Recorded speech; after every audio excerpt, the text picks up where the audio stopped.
got to check in on Bryan Harsin and Auburn. They beat Missouri against all odds, 17-14. Missouri pretty much gift-wrapped that game to them multiple times. And we could go into depth on this game. Robbie Ashford looked solid in the early going, and then the offense, I mean, you scored 17 points, so I don't think there's too much digging we need to do there. Bryan Harsin and Auburn are the epitome of a toxic relationship.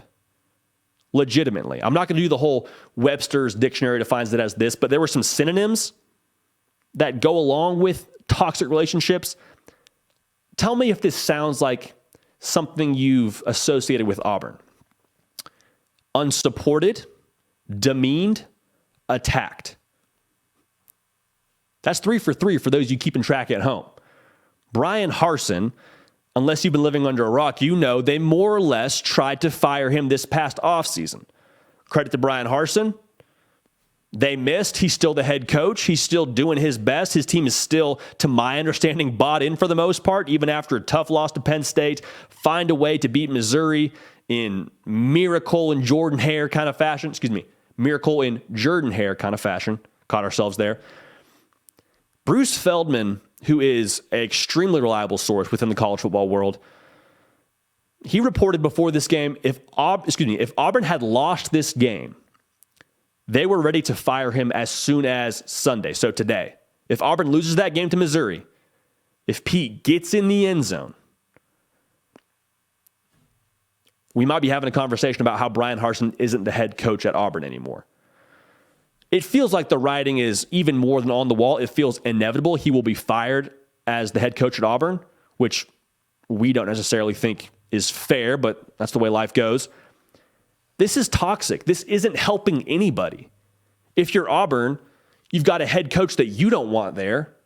If you're Bryan Harsin, you're somewhere you're not wanted. You're not being supported. You've been attacked in the offseason. You've been demeaned by this administration or / booster program, whatever you want to call it, the powers that be at Auburn. Help me understand this. If you're going to fire him after a loss to Missouri, let that man walk.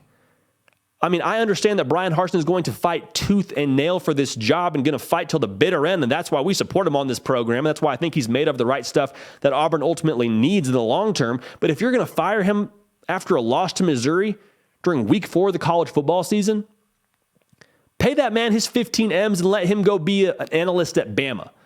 Like, let him get on with his life. On top of that, like I said, this is wasting everybody's time. This is hurting everybody involved because Bryan Harsin is wasting time. He could be probably spending with his family or getting ready for his next job, whatever it may be. For Auburn, I don't know if we are giving enough attention to how bad this really looks for them. If I'm a coach waiting to take a head coaching job, or I'm a head coach that could be looking elsewhere after whatever happens with our season, you're going to tell me that the Auburn job looks attractive after the way they've treated Bryan Harsin? You're going to tell me I'm supposed to believe that Auburn is going to be a spot I want to go if I believe I have the chops to be a head coach at the Power 5 level? I don't think so. I wouldn't want to take it. That's not to knock Auburn as a program. We support Auburn as a program, but the way this thing is shaken out, it's toxic. On top of that, they're struggling to recruit because people are not sure who the head coach is going to be. They're chopping their own legs out from under them. This is a toxic relationship. It's bad for both parties. If you're going to fire him, but quit dragging this on. We all know where this thing is headed. Cut ties. Someone needs to step up here and do that. I don't want to spend too much time on that, but it's a very unfortunate and unsettling and really just an ugly reality for everybody involved. So we hope they get that straightened out. But that's the nature of the beast right now as it pertains to everything around Jordan Hare Stadium. Hey, y'all, thanks so much for watching. Subscribe to the channel here to make sure you don't miss an episode of The Hard Count. Also, be sure to check out other videos on the On3 YouTube channel.